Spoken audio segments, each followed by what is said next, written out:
Amigas y amigos, bienvenidos. Soy Alberto Massa y los invito a partir de este momento a compartir Así Estamos, a través de la señal de TV Más HD, la primera señal en alta definición del departamento de Florida, la única que nos permite al día de hoy en llegar a más hogares, tanto el centro, el sur como el este del departamento de Florida. Por consiguiente, es para nosotros un enorme placer y una gran responsabilidad estar comunicándonos con todos ustedes. Hoy, como siempre, con un programa sumamente especial. Y vaya si tiene que ver con la realidad del departamento. Porque trataremos como tema central en el programa de hoy todo lo que está sucediendo con esta nueva incursión de lo que es la posibilidad de volver a contar en un futuro para la mayoría de la gente, con el tren de pasajeros. Para un sector de la población de nuestro país, el tren de carga, que lógicamente es un tema, y digo lógicamente porque todo se discute, todo por suerte, lo discutimos y lo debatimos en nuestro país, genera posiciones encontradas, a favor, en contra, para mejorar, para que se adapte a los tiempos que estamos viviendo. A modo de ejemplo, bueno, primero que nada quiero agradecer desde ya la presencia de los invitados y las invitadas que han tenido la deferencia de hacer algún kilómetro que otro para llegar a la ciudad de Florida. Esto que tanto nosotros insistimos en que muchas veces uno puede decir, bueno, la realidad de Florida es la de la ciudad de Florida. Es lo mismo lo que pasa en Florida, lo que sucede en Sarandí Grande, es lo mismo lo que pasa en 25 de Mayo, en Cardal, en Independencia, en Cerro Colorado, en Casupá, lugares donde nos están viendo, por suerte, en el día de hoy. Y así que desde ya quiero agradecer la presencia de Janet González, de Blanca Olivera y de Rolando Alzamendi. A todos les quiero dar la bienvenida y el agradecimiento por llegar y poder participar en el programa de hoy. Muchas gracias, Alberto. Los agradecidos nosotros, creo, ¿no? Sí. Al menos te estoy representando un grupo de vecinos de la ciudad de Florida y bueno, y el agradecimiento es nuestro porque tú nos permitís llegar a las casas de nuestros vecinos. Esta es una manera de acercarnos y bueno, gracias a ti. Bien, para nosotros es sumamente importante poder abarcar este tema que uno estaba tratando de repasar, ¿no? Los comienzos del ferrocarril datan de 1860 en Uruguay. Exacto. De allí en adelante ha sufrido una cantidad de transformaciones, avances, retrocesos y ahora parecería, todo indica, porque siempre somos de los uruguayos de poner el manto de duda, parecería que se reflota el tren, que vamos a contar con un sistema de transporte diferente que complementará el ya existente, lo que se le denomina el transporte multimodal, utilizar las carreteras, utilizar los ríos. Tenemos el ejemplo de la hidrovía del río Uruguay. Bueno, pero el tren ha cobrado mucha fuerza y uno ha visto que se le denomina el tren de UPM o el ferrocarril, el proyecto Ferrocarril Central, que es como se denomina actualmente. Veíamos noticias de hace poquitos días que el BID había aprobado para el Consorcio Vial Central un paquete financiero de $500 millones para la construcción de lo que será, es decir, plata hay, empresas hay, interés privado e interés público por parte del gobierno también, y está UPM en el eje de la tormenta. Hay una cantidad de discusiones, pero la discusión que está teniendo, que hemos percibido que está teniendo la gente que vive cerca de las vías, es que va a pasar el tren. Porque ¿qué pasa? El tren hace añares que dejó de pasar, como va a pasar ahora o como pasaba antes. Porque antes existía tren de carga, como los pocos que existen ahora, y tren de pasajeros con mayor cantidad de frecuencias. Voy a empezar por Sarandí Grande, que es el que ha tenido una mayor movilización. Pero antes de ir a eso, tenemos un videíto que nos ilustra un poco, es la información oficial, es decir, no es que nosotros lo armamos, lo editamos, no, parte de la información oficial que se conoció hasta ahora. ¿Y por qué decimos parte? Porque oficialmente el tema se ha manejado realizando lo que se ha denominado audiencias públicas, que en algunos casos se ha cuestionado por el tema de la oportunidad y en el momento que se hicieron. ya cuando prácticamente el tema estaba liquidado, y sobre algunas fechas muy particulares, en algunos casos a fin de año, a fines del año 2018. ¿Tenemos por allí el material, Leandro, para compartir? Bien, lo vemos. La concreción del proyecto requiere la reconstrucción de la vía férrea, cruces, puentes y alcantarillas entre el puerto de Montevideo y Paso de los Toros, kilómetro 273, para alcanzar estándares de calidad que permitan la circulación de trenes a una velocidad máxima de 80 kilómetros por hora y con capacidad de carga de 22,5 toneladas por eje. El plazo de la obra será de 36 meses. Para ello, se deben realizar todas las obras de mejora o modificación en el trazado existente y su mantenimiento para asegurar el estándar requerido durante 22 años y con ello mejorar significativamente la operativa ferroviaria. Los principales componentes y aspectos relevantes del proyecto son: un tramo de vía doble entre Montevideo, terminal de pasajeros y Progreso. Rectificación del trazado para reducir el número de curvas e incremento del radio a un mínimo de 600 metros en zonas urbanas y a 800 metros en zonas rurales. Rampas máximas de 500 metros de longitud y excepcionalmente de hasta 1000 metros, permitiendo pendientes máximas de 12 por 1000 y en casos excepcionales de 15 por 1000. Bypass en las localidades de Santa Lucía, Independencia y Puntas de Maciel. Construcción de desvíos nuevos para alojar trenes de 770 metros y garantizar el cruce seguro de trenes. Refuerzo estructural o construcción a nuevo de puentes ferroviarios del tramo para permitir el incremento de la capacidad portante de los mismos.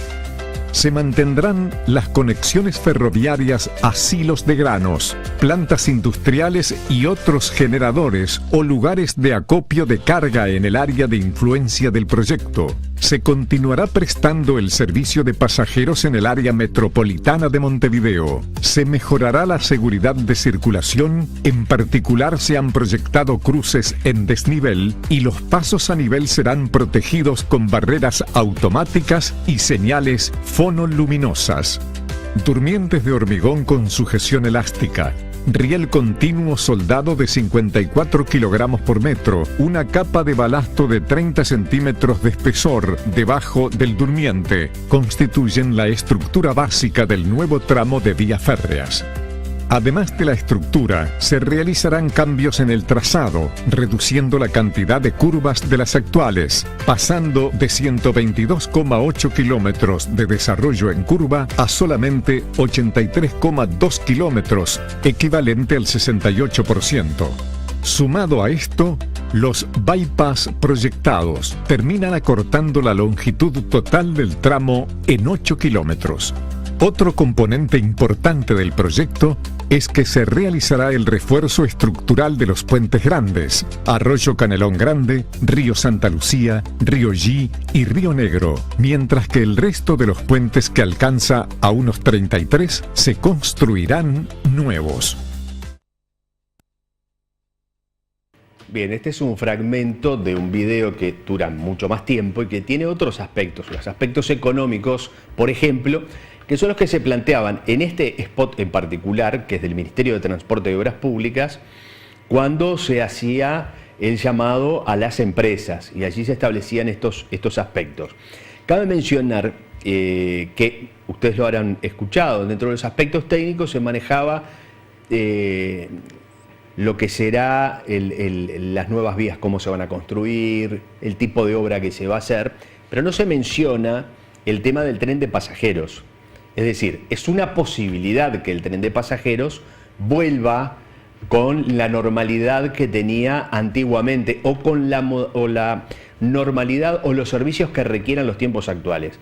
Pero eso por ahora está planteado como una posibilidad. Se ha dicho, pero no se ha visto escrito, estipulado en los documentos. Se mantienen, sí, servicios de pasajeros como hasta ahora, que hay para 25 de agosto, por ejemplo. Montevideo, 25 de agosto. O lo que se abrió, pero de Paso de los Toros para adelante. Es decir, estamos hablando Tacuarembó Rivera. Lo que se está ahora en discusión y en proceso de iniciar las obras tiene que ver con Montevideo, Paso de los Toros. Y tiempo atrás hubo una movilización inicial de vecinos de Sarandí Grande. La respuesta primaria que se dio después de una serie de movilizaciones por parte del gobierno es que el trazado se hará por fuera de la ciudad de Sarandí Grande. ¿En qué está este tema, Blanca? Bueno, aún no tenemos la respuesta definitiva del Ministerio. El señor ministro no nos ha firmado. Y bueno, esa es la respuesta de lo que se nos presentó el 20 de febrero junto el equipo del Ministerio junto con la Intendencia. Y bueno, pasan los meses y nosotros no tenemos eso firmado por parte del Ministerio. ¿Qué es lo que tiene que firmar el Ministerio? Y el bypass, porque en sí a nosotros nos presentaron un proyecto y ese proyecto se iba a estudiar, porque en eso que nos presentaron hay 16 padrones a expropiar, y bueno, no se ha realizado ningún informe topográfico ni de parte que nosotros tengamos noticia, vamos a decir, y bueno, nosotros estamos bajo el asesoramiento del doctor Lutz, y bueno, él ha ido al ministerio y bueno, el ministro como que todavía se niega un poquito en firmarnos el bypass. Y bueno, nosotros queremos eso firmado porque bueno, las autoridades cambian el próximo año y bueno, queremos esa resolución firmada por bueno, esos cambios que se van a dar. Así que estamos en espera de eso. ¿A ustedes no les consta que, por ejemplo, a esos vecinos de Sarandí que hipotéticamente se les tiene que expropiar los terrenos, se les haya notificado de la expropiación? ¿O han conversado con ellos? Sí, ¿Están en contacto con ellos? Estamos en contacto con ellos y no han recibido ningún cedulón de expropiación aún. Y por eso fue que comenzamos la iniciativa de juntar la firma de que estamos. Actualmente en Sarandí Grande, ¿se está con la campaña de recolección de firmas? Sí. Comenzamos junto con Florida la campaña de recolección de firmas. Nosotros en sí cuando dimos la respuesta el 22-23 de febrero a la Intendencia, nosotros aceptábamos lo que nos habían presentado con un estudio previo como tiene que ser, con un informe territorial, una investigación de la Dinama y parte de la Intendencia. Nosotros también en esa nota pusimos que íbamos a continuar con la recolección de firmas porque era un respaldo que nosotros teníamos de parte de los vecinos y para el grupo de vecinos. Y bueno, también que a la brevedad se nos respondiera esa nota y nosotros no obtuvimos ninguna respuesta. Y bueno, ¿Del Ministerio? Del Ministerio. Entonces, pasan los meses y 2 meses y bueno, nosotros ya habíamos, desde antes ya teníamos previsto con el doctor Lutz de comenzar la iniciativa cuando éramos solos, cuando Sarandí Grande estaba solo, porque después, bueno, se fueron sumando diferentes localidades. Pero por eso comenzamos la recolección de firmas. Quiero agregar también que, bueno, la recolección de firmas lleva todo un proceso, lo que son las iniciativas, y en ese proceso de recolección, de la presentación que se va a realizar en la Junta Departamental, si está la respuesta firmada por el Ministerio, nosotros detenemos la iniciativa. Eso se detiene. Ese es en el caso de Sarandí. Sarandí Grande. Sarandí Grande, que por ahora no ha presentado, es decir, no se ha presentado formalmente con esta iniciativa a la Junta Departamental. Claro, todavía no. Y en el caso de Florida, ¿cómo viene la mano? Primero que nada, ¿cómo es que se les dio o se ocurrió a este grupo de vecinos de juntarse y bueno, y terminar realizando también esta recolección de firmas? Muy bien, el asunto es el siguiente. Con Florida lo que pasó fue que en realidad, si bien escuchábamos como la mayor parte de la población hablar del ferrocarril central, en realidad no creíamos que fuera tan diferente a lo que es el ferrocarril, digamos, a la frecuencia del tren que tenemos ahora, ¿no? Y de última uno dice, bueno, si algo o mucho hay que ceder para que este país mejore, uno dice, bueno, algo hay que aceptar, ¿no? Pero resultó que nos empezamos a enterar cómo era el proyecto del ferrocarril central y empezamos a ver que no es el tren al que nosotros estamos acostumbrados, es otro tren. Para las cosas buenas y para las cosas malas, es otro tren diferente. Sería muy importante que la población se informara, que entrara, que buscara información, además de la que nosotros les podemos dar, porque no es lo que nosotros estamos acostumbrados a ver. Primero, como lo dijo el video que tú pasaste, es un tren que tiene 22.300 kilos por eje. Es decir, no es igual al tren de ahora, es un monstruo, que sí es del primer mundo, pero tiene una potencia diferente. Las vías para ese tren tienen que ser diferentes. Por eso es que el proyecto de ferrocarril central incluye rieles soldados, incluye durmientes de material. Por eso es que la vía como la tenemos ahora no sirve, hay que sacarla toda y hay que hacerla de nuevo. Es bien distinto. Lo que va a transportar también es distinto, porque no es un tren que lleve las vaquitas del campo o el grano solamente.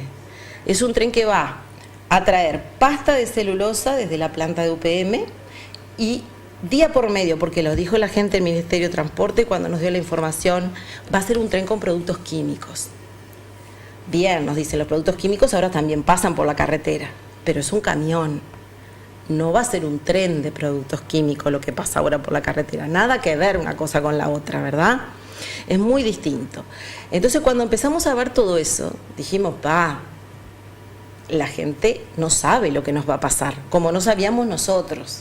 Y bueno, y ahí es cuando empezamos a movilizarnos. Bien, y en 25 de mayo, ¿cómo ha sido? Porque también 25 de mayo claro, se ha movilizado, se ha sensibilizado, que pasó lo mismo, empezó a caer la información claro, y como dicen, se empezaron a caer las fichas. Exacto, porque el tema es que nadie sabía qué era lo que iba a pasar, estábamos todos contentísimos, eso, el adelanto en el país, ferrocarril central, por fin, después del año 87 nos quedamos sin trenes, que nos parece que es un medio importantísimo de transporte para el país, ¿no? Y en lo personal aplaudo el proyecto, ¿no? Pero claro, el tema eran las características de este proyecto. No se considera como lo hacen de repente con una carretera, cuando te arman una ruta nueva, bueno, de que no pase por el medio de una localidad. Exacto. En el caso de 25 de mayo tenemos todos los servicios, incluyendo los liceos, escuelas, todo al lado de la vía de un lado. La salud, la policía, absolutamente todo de un lado. Y el pueblo creciendo hacia el otro.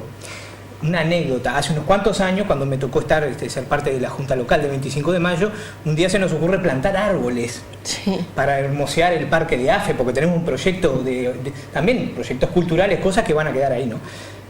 Los arrancaron los vecinos los árboles porque decían, no, que va a tapar la visual de un lado a otro del pueblo, y ya hemos tenido bastantes divisiones durante los últimos años, que 25 de mayo es la mala, que un lado la vía, otro lado la vía. Esa es la realidad de nuestro pueblo. Proyectos que están en marcha. Pero sobre todo lo que más molestó, yo creo, fue la desinformación. Que dijeran una cosa pero no informaran la verdad, porque yo aquí tengo unos documentos, vos decías lo del ferrocarril de pasajeros. Aquí, en uno de los puntos de los estudios, que ahora no me acuerdo, está 3.3.2.4, asignación de horarios, no sé. Se considera que los trenes de carga general, como los trenes de celulosa, entre las pasadas de trenes de pasajeros, esta hipótesis ha sido escogida para el tramo ferroviario hasta 25 de agosto. ¿Por qué? Porque el 25 de agosto se van a revisar las frecuencias de trenes de pasajeros, o sea que ni siquiera se asegura que vayan a ser las mismas. Pero dice enseguida que al norte de la estación de 25 de agosto no operan trenes de pasajeros, por lo que únicamente se cuenta con trenes de carga general o celulosa y o productos químicos. Después se van a fijar los itinerarios. Un poquito antes dice que en el escenario futuro se proyecta el aumento de trenes de carga en total, pasando a ser un total de 30 viajes por día, 15 viajes en cada sentido. O sea que no, lo dicen los documentos, claro, esto, ¿no? Los análisis que ellos mismos promovieron. Bueno, realizando una distribución de trenes uniformes, 4 trenes de categoría total. Estamos hablando de que cada una hora y poquito, va a estar pasando un tren. ¿no? Vos imaginate, o sea, lo que es, porque tampoco se mencionan estudios estadísticos de accidentes ferroviarios. Nadie ha pensado en métodos, en algún plan de contingencia en caso de accidente, nunca se informó eso. Hay que hacer una simple multiplicación. Si con un tren cada 2 días de carga tenemos un descarrilamiento cada 2 años, bueno, multiplícamelo por 30 eso. A ver qué te da, porque la estadística se trabaja más o menos así.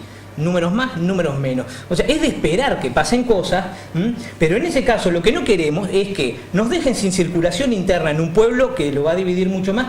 Imagínate lo que es esperar que un tren de 1 kilómetro de largo pase por el pueblo.